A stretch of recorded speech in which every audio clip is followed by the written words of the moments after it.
Wassalamualaikum warahmatullahi wabarakatuh. Perkenalkan, nama saya Nelly Elsa Fadilah, NIM 2112062020, kelas D12 semester 6, Makul Filsafat Pendidikan. Di sini saya akan menjelaskan penelitian yang berjudul tentang filsafat kebudayaan dan sastra dalam perspektif sejarah. Seperti yang kita tahu, kebudayaan merupakan cipta manusia yang berlangsung dalam kehidupan. Pendidikan dan kehidupan adalah suatu hubungan antara proses dengan isi, yaitu proses pengambilan budaya dalam arti membudayakan manusia. Filsafat merupakan salah satu disiplin ilmu yang menjadi sumber utama dalam berbagai ilmu di dunia pendidikan. Sedangkan landasan pendidikan adalah filsafat. Jadi hubungan pendidikan dengan kebudayaan terdapat pada hubungan nilai demokrasi, di mana fungsi pendidikan sebagai kebudayaan mempunyai tujuan yang lebih utama, yaitu untuk membina kepribadian manusia agar lebih kreatif, produktif, yakni mampu menciptakan kebudayaan.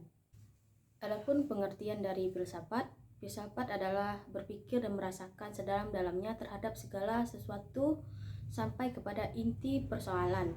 Kata filsafat berasal dari kata philo yang berarti cinta dan kata sophis yang berarti ilmu atau hikmah.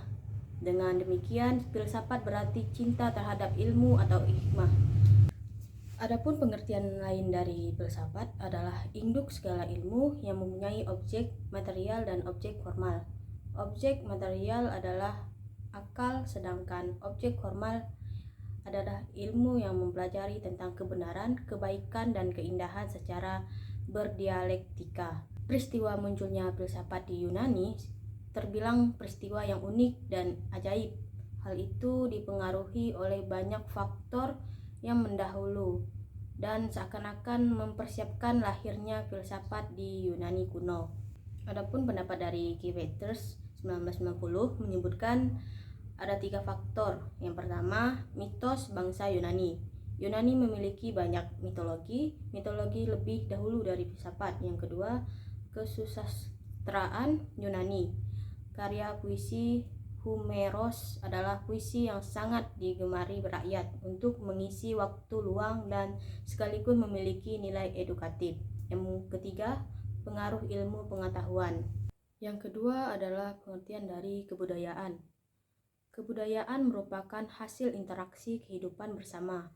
Manusia sebagai anggota masyarakat senantiasa mengalami perubahan-perubahan. Perbedaan mendasar yang menempatkan manusia sebagai makhluk yang tertinggi adalah manusia memiliki budi dan akal berpikir, sehingga manusia menjadi satu-satunya makhluk hidup yang memiliki kemampuan menciptakan hal-hal yang berguna bagi keberlangsungan hidup atau makhluk berbudaya. Adapun menurut Ghazalba 1979 mendefinisikan kebudayaan sebagai cara berpikir dan cara merasakan yang menyatakan diri dalam seluruh segi kehidupan atau kelompok manusia yang membentuk kesatuan sosial dalam suatu ruangan dan satu waktu. Budaya bersifat kompleks, luas, dan abstrak. Budaya tidak terbatas pada seni yang biasanya dilihat dari gedung kesenian atau tempat bersejarah seperti museum.